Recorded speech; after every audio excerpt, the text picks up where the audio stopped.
All right, let's talk about one of the trickiest parts of English. You know those tiny little words that can make your sentences feel just a little bit off, even when your vocabulary and your grammar are spot on? Yep, we're talking about prepositions. Think of them as the final, crucial puzzle piece to sounding completely natural and professional. So today, let's snap that last piece into place. So, have you ever been there? You write an email or you're talking in a meeting, and you just get this feeling. Something you said just doesn't sound quite right.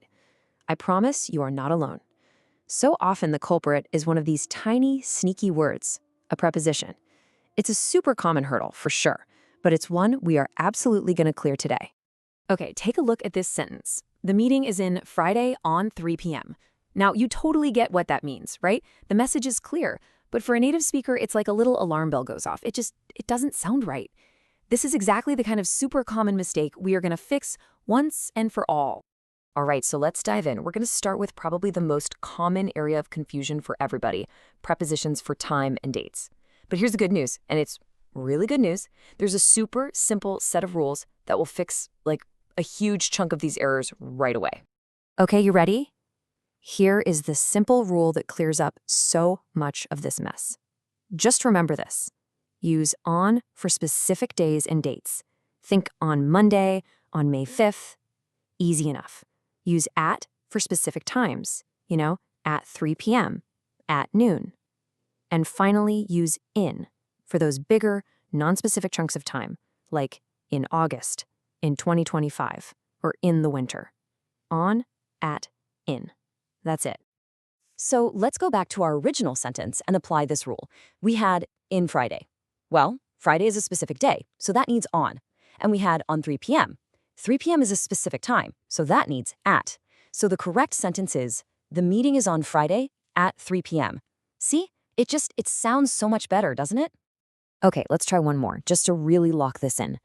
How about this one? Her birthday is at December.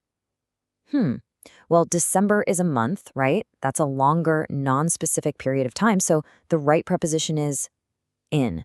Her birthday is in December. Boom. Simple, clear, and totally correct. Awesome. So we've pretty much nailed time and dates. Now, let's move on to the next level. We're going to talk about fixed phrases.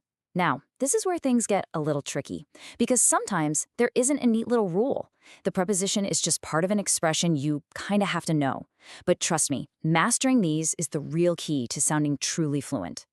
Okay, here's a classic one. You hear it all the time. It depends of the final budget. But the verb depend is, well, it's a bit picky. It's almost always paired up with on. They're like a team. So the correct phrase is always. Always, it depends on. This one is super common, and honestly, it feels logical to congratulate someone for something they did, right?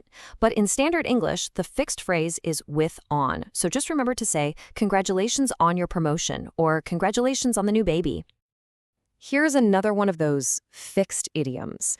It's easy to think you'd be familiar of something, or maybe about something, but nope, the correct English expression is always to be familiar with something or someone. I'm not familiar with this software. It's such a small tweak, but wow, it makes a huge difference in how natural you sound. Now, this mistake often pops up from a direct translation from other languages, which totally makes sense. You are physically with your spouse, after all. But in English, the phrase for the state of being married always uses the preposition to. Simple rule, you are married to a person. All right, now, this one's a bit tricky, I'll admit it, because you will definitely hear native speakers say different than all the time, especially in just casual conversation. But the more formally correct preposition, and the one you really want to use in professional writing, is from. So, to be safe, to be precise, stick with different from. Okay, so we've been looking at a lot of specific examples of using the wrong preposition, right? But now let's kind of zoom out for a second and look at the bigger picture. Because fixing this one type of mistake is actually just one part of a bigger, simpler framework for mastering prepositions. Really, it all comes down to avoiding 3 main traps. That's it. Trap number 1, adding extra prepositions where you don't need them. You don't discuss about a project, you just discuss it. Trap 2 is the opposite, missing prepositions. You don't listen the instructions, you have to listen to them. And trap number 3 is what we've been laser focused on today, just plain using the wrong one, like different than instead of different from. If you can avoid these 3 traps, you've basically got it. So, we've gone through the rules, we've looked at the common phrases, so what's the next step? I mean, how do you make all this stuff automatic so you don't even have to think about it? Well, it's all about turning this knowledge into a real, solid habit. And at the end of the day, this is the absolute key. Look, you're not going to master this stuff overnight, and that's okay. It really comes from paying attention, actively listening to native speakers, noticing these little patterns, and then consciously practicing them yourself. Every single email you write, every meeting you're in, it's a new chance to practice getting it right. So, as we wrap this up, I want to leave you with one simple question. Think back on all the examples we just covered. Which one of those common mistakes did you recognize? Which one made you go, oh yeah, I do that? Just pick one, just one to focus on this week. So, which preposition are you going to fix first?